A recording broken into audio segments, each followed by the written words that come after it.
they were trying to occupy power and to crush down liberalism and nationalism, but जितना जिसको दबाते हैं उतना उठता है. So liberalism and nationalism also increased, and that too through revolutions. So in many parts of Europe, like you can see here, in many parts of Europe, like Italy, Germany,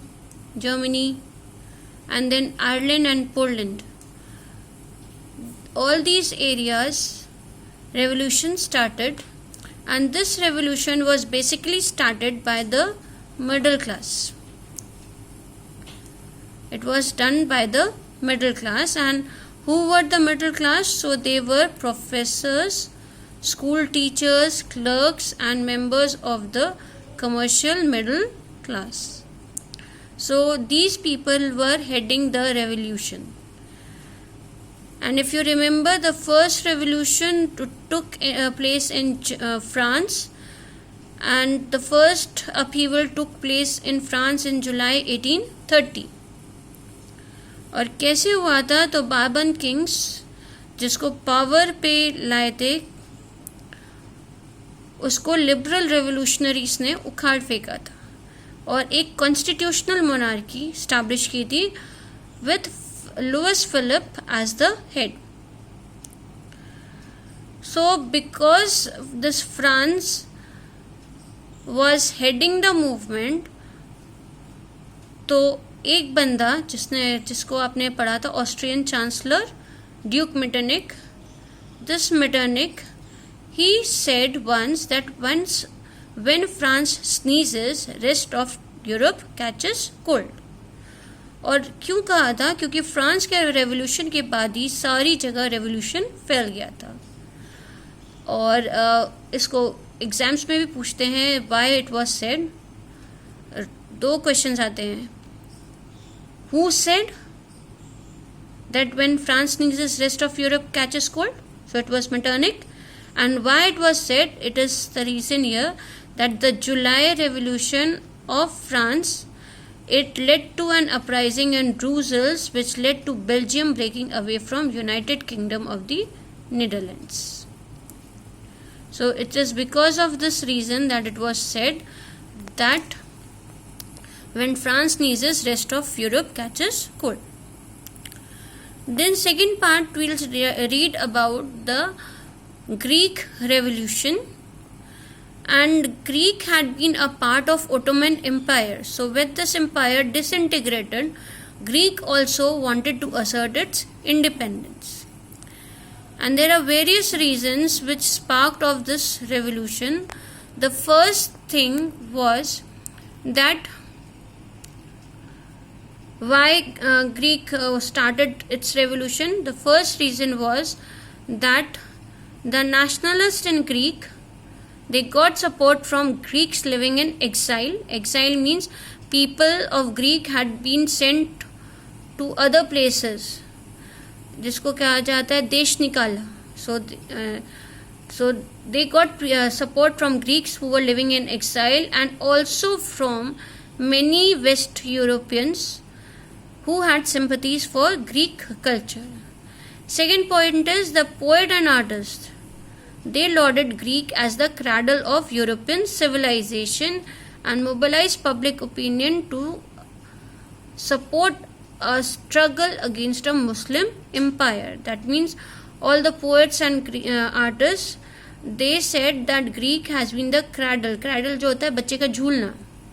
तो Greek has been the cradle of European civilization. Greek पालना रहा है, जिसकी वजह से European civilisation बढ़ती गई है.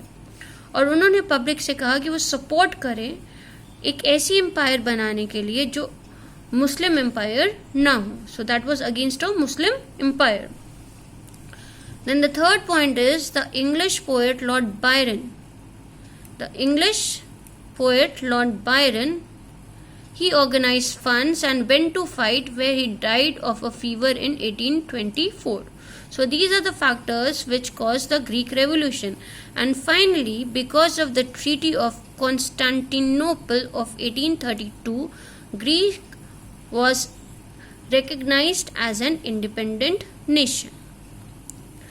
Then we'll start with romantic imagination and national feeling. Now the revolutionaries, they started a new sort of cultural movement that was known as romanticism. That is love for your nation without any reason. ऐसे भी generally कहा जाता है love knows no reason, बस हो जाता है, कारण पता नहीं. तो यहाँ भी कहा गया था कि लॉजिक छोड़ दें, रीजन एंड साइंस छोड़ दें, बस because you are born in that particular country you should have love for that country and the fellow citizens. So a new type of culture or cultural movement was starting, and that was known as romanticism. So first 1 marks question is, what is romanticism? So romanticism is a cultural movement which sought to develop a particular form of national sentiment. They criticise glorification of reason and science, यानी reason और science को महत्व नहीं देना है, सिर्फ दिल को देना है. So here it says they focused instead on emotions, intuition and mystical feelings. Emotions आपको पता है, इंट्यूशन जो अंदर की फीलिंग आती कि ये सही है, that is intuition, and mystical feelings. So romanticism was created using language, culture and music.